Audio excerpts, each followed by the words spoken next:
Well, this is all very nice, but, I mean, how do we know that doing something for others is worth the effort? Unless we're sure that it's going to pay off, we're probably not going to do it. I mean, we can cut our smoking, but does that mean that we can turn the world around? Do you think that being moral actually pays off? Yes. Yes. Absolutely. Absolutely. Definitely. Definitely. Definitely. Depending on the situation. It's as contagious as anything that would be bad, too. So I think the more we all do that, the more we spread it around. Everybody has the power to do so. It starts on me and passes it on to others. The reason why morality pays off is because we have an influence on the decisions of people around us. When they copy our moral behavior, then this is going to spread through the network, and it also has this tendency to ripple out and bounce back towards us. We surround ourselves with people who are doing good by doing good ourselves.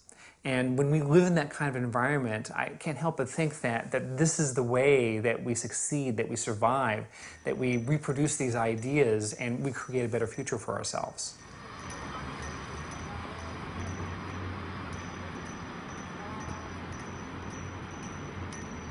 Já mám na to takový přirovnání našeho příběhu, českého příběhu, kdy ta opozice, ti disidenti takzvaní, byli všemi považováni za blázny, protože se to zítra nebo pozítří nezmění v nějaký konkrétní úspěch, to jejich počínání. A ono se posléze v jakýsi úspěch změnilo. Že ale nebylo to proto, že jsme kalkulovali s tím, že zítra nebo pozítří se to stane, i když bychom to uvítali, ale prostě proto, že jsme to dělali z principu. Is it important to be moral? Yeah, for sure. Yeah. Yeah. Maybe.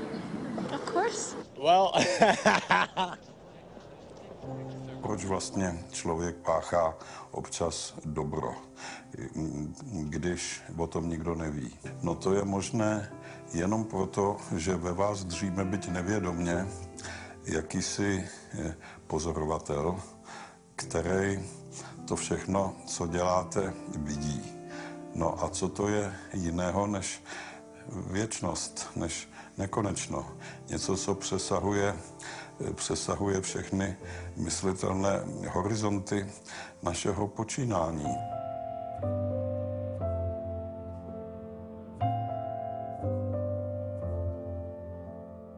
Do you feel motivated?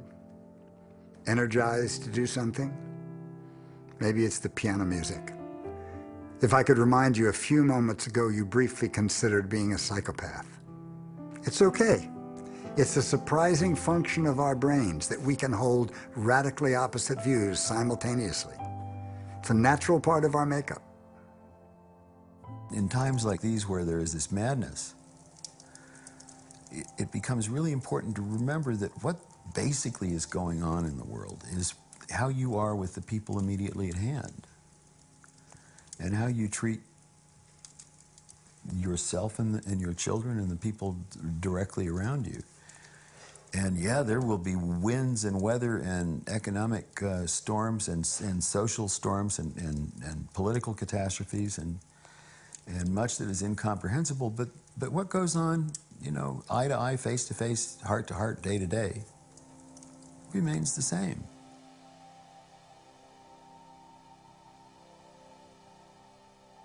Všechno začíná u drobných věcí. Nemusí člověk vymýšlet vize lepšího světa. Stačí, když se v tom prostoru, v němž se pohybuje, když se začne chovat slušněji, v souladu se svým svědomím, nikoliv tak, aby měl onen nepříjemný pocit upatlanosti, že? A stačí, když to dělá v tom svém mikrosvětě. A ono to může se šířit, rozrůstat jako epidemie a také nemusí, zůstane to navždy v tom jeho mikrosvětě. Ale stojí to vždycky za to.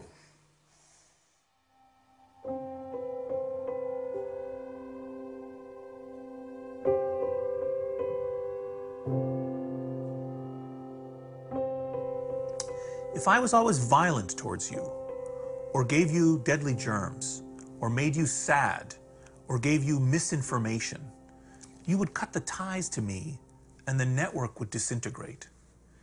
Therefore, the spread of some good and desirable properties like altruism and love and happiness and ideas is required to sustain and nurture the network. And similarly, the network is required for these desirable things to happen. So there's a very deep connection, we think, between social networks and goodness. And actually, we think that in a very deep level, human beings assemble themselves into networks because the benefits of a connected life outweigh the costs.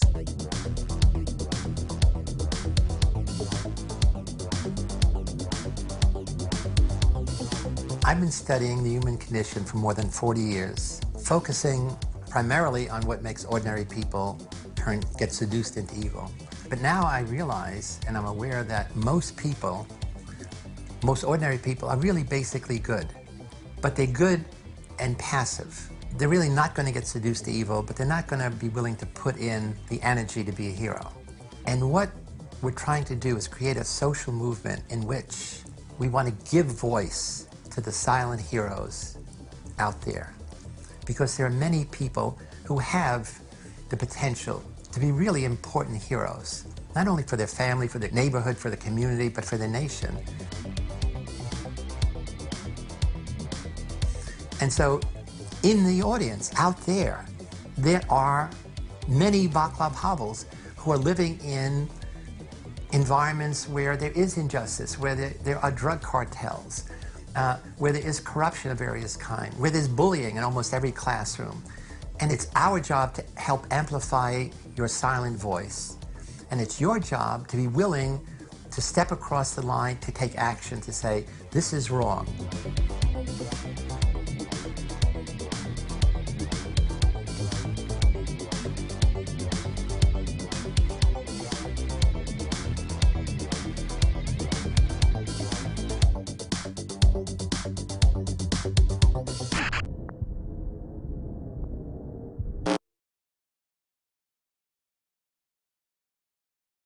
So imagine that the most charismatic, handsome person looks you directly in the eye and says, you can save the world. What would you do? We can deal with the Fishead if we remember that we're in this together. And we stop looking at the top of the pyramid where the celebrities and the leaders are, and we look side to side. The advantage of being in a herd is that when as few as 5 to 6% of the total population becomes aware of something, like danger, for instance, nearly everyone becomes aware.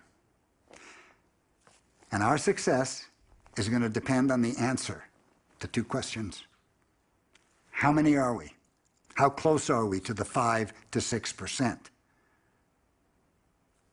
And what will you do?